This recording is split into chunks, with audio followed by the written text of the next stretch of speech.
Bienvenue pour notre exploration du jour. On se penche sur Miyakojima, un arrondissement d'Osaka. Il est niché au nord-est, entre trois rivières, la Yodo, l'Okawa et la Neyagawa. C'est ça, un coin marqué par l'eau et la verdure. Et nos sources, des documents, des notes, des témoignages vont nous guider un peu. Pour découvrir les aspects peut-être moins connus de ce quartier. Oui, parce que c'est un lieu qui a une histoire récente assez forte. Sa création officielle, c'était en avril 1943. Oui, en pleine guerre. Exactement. Né de la fusion d'anciens arrondissements. Il a d'ailleurs fêté ses 80 ans en 2023.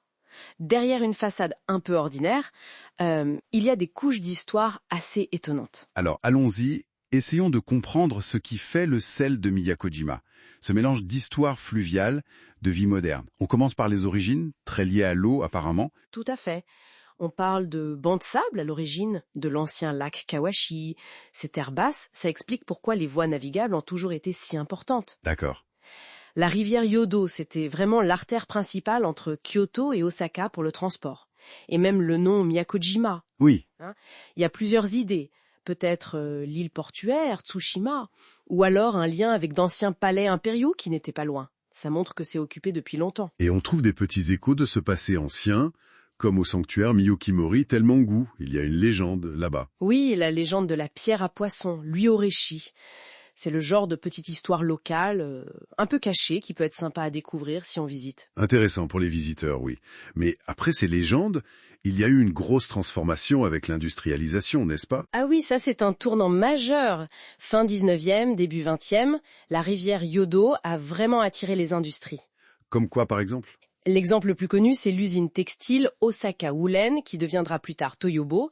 Elle s'est installée dès 1889. C'était un symbole de modernisation. Mais ça évoque aussi des conditions de travail sûrement difficiles pour les ouvrières, les joko, comme on les appelait. Exactement. Et ce qui est fascinant, c'est qu'il reste une trace très concrète de ça. Ah oui? Oui. Un mur en briques rouges, dans le parc commémoratif de l'ancien site Toyobo, c'est un vestige vraiment tangible de cette époque industrielle. Un petit secret bien gardé. C'est fou de pouvoir voir ça aujourd'hui. Tout à fait. Et cette période, c'est aussi celle des grands travaux sur la Yodo. Après une énorme crue en 1885, c'est là qu'on a créé la nouvelle rivière Shinyodogawa et l'écluse de Kema. D'accord. Puis, bien plus tard, dans les années 60-70, l'industrie a décliné. Et là, nouvelle transformation. Les friches industrielles sont devenues des logements, un centre médical, un centre sportif. Ça a redessiné le quartier. Un quartier qui, on le rappelle, est né en 1943 en pleine guerre et qui a beaucoup souffert des bombardements de 1945. Oui, on parle de 60 à 80% de la zone détruite. C'est énorme. Comment un lieu se relève de ça alors? La résilience est palpable.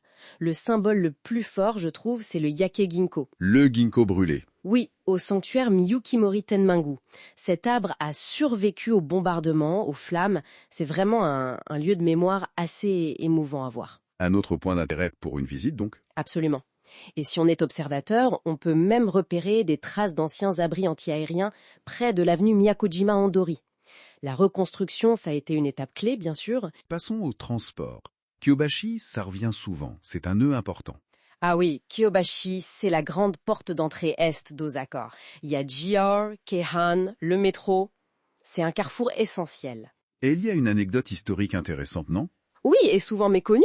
C'est de Kyobashi qu'est partie la toute première ligne de métro public du Japon, la Midosuji, en 1933. Incroyable. Et il reste des traces? Oui, dans la station de métro, on peut encore voir les carrelages art déco d'origine. C'est un petit trésor caché. Il y a même une légende locale sur un quai fantôme, Ah, qui était en fait un ancien abri anti-aérien réutilisé pendant la guerre. fascinant.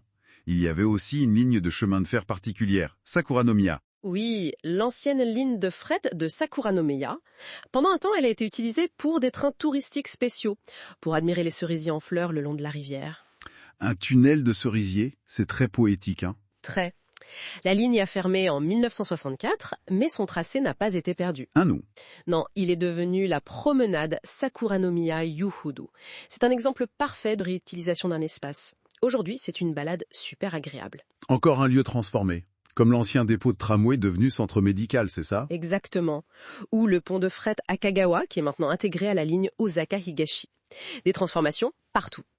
Et aujourd'hui, d'après les témoignages des habitants qu'on a pu lire, le quartier est apprécié pour sa praticité, avec les gares de Miyakojima, Sakuranomeya, Kyobashi. Oui, et ce mélange de zones calmes et d'endroits plus animés juste à côté. Les espaces verts, les parcs, les berges sont très appréciés aussi. Il y a un esprit de communauté, un sentiment de sécurité. On retrouve cette superposition d'anciens et de nouveaux, même dans les noms des quartiers. Amji-macho, ça rappelle les filets de pêche. Katamachi, la rue d'un côté. Tout à fait. En fait, ce qui ressort de tout ça, c'est que Miyakojima, c'est vraiment un lieu où l'histoire ancienne, industrielle, ou même celle de la guerre s'infuse un peu partout dans le quotidien moderne. Toujours avec ce lien très fort aux rivières. C'est une sorte de millefeuille urbain. Et c'est peut-être ça, l'idée finale à retenir. Il faut parfois regarder un peu plus attentivement les lieux du quotidien. Oui, Voir une usine devenir un parc, une voie ferrée se transformer en promenade, comme on l'a vu ici à Miyakojima. Ça nous rappelle que l'histoire est souvent là, juste sous nos pieds, prête à être découverte. exactement. Il suffit de prendre le temps de regarder.